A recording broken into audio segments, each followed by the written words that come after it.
Morning, guys. Well, welcome back to the channel. If this is your first time stopping in, please subscribe, like the video, all that good stuff. So it is a little after 10 o'clock on Thursday morning. We went out, did a little hunting this morning. Forgot my camera, but all we really saw was about 5. Incoming call from Muldoon's. Work. Press hold on, I got a phone call to take. Well, that was some impeccable timing, I'd say. So John called. The transmission's done. Transmission and torque converter are done. They're ready to be picked up. So when we get done at the track today, maybe I'll pop over there and pick it up. He said they're going to be there a little later, so we'll see how late we're at the track. Who knows? Worst comes to worst, we'll go grab it tomorrow. So we're starting the morning off heading to this Pro Street Invitational race, plus the first event of that King of the Street Challenge we've talked about. So I'm starting the day off like every YouTuber ever and got a Monster going. Normally I'm a black coffee drinker, but today we're doing the Monster because I had it. So, all right, well, I'm gonna quit yapping and we're gonna get to the track.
that concludes the day at the track. Honestly, I was expecting a whole lot more. There's supposed to be a bunch more Pro Street trucks. Really, the only two that everybody knows would be Fire Punk and then that Black Lightning, which that's a gnarly truck. That thing's awesome. And it came down to those two in the finals, which really, you know, was not unexpected. So the king of the street trucks, they didn't post the time, which kind of sucks. I hate whenever they do something and don't post the times. But they had an ET class as well, so we got to see some other trucks. If I would have known that was going on, that got added like the last day or two, so nobody really knew about it. But the event had good intentions, that's for sure. I think if there was a lot more trucks, it would have been a lot better. But I don't know how well it was kind of advertised. Anybody I talked to kind of made it seem like they only heard about it in the last few days.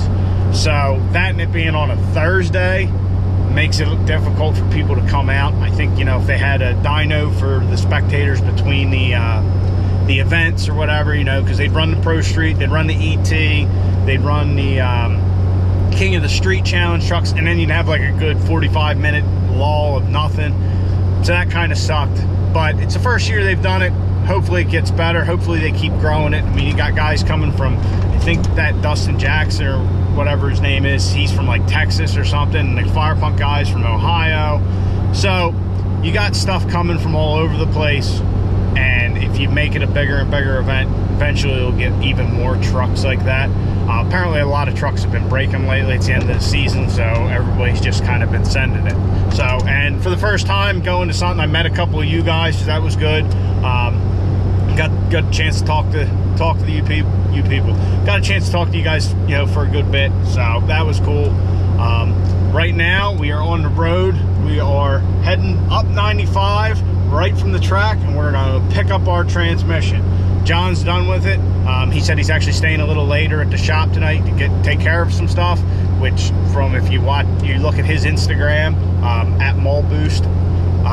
It's kind of like a normal thing for him. He always puts a lot of hours in the shop, and it's a growing business, and I've never heard anybody say anything bad about him. So that's what we're doing now. And that'll probably conclude this video. I hope you guys enjoyed it. Hopefully next year we get to do a lot more stuff like this, and hopefully we can enter stuff like this. So that's the plan. I also got to talk to Drew of D&J Precision. Drew at D&J I can't talk right now. What the hell?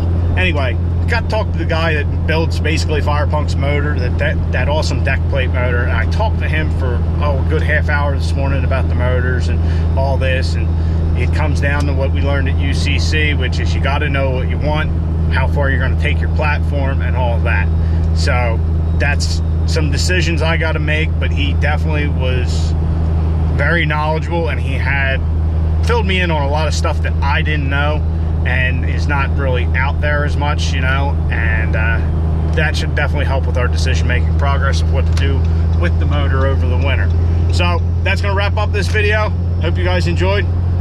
You need to be getting out in your garage, get to work wrenching on your truck, you know, or go to the track. I don't know, do something.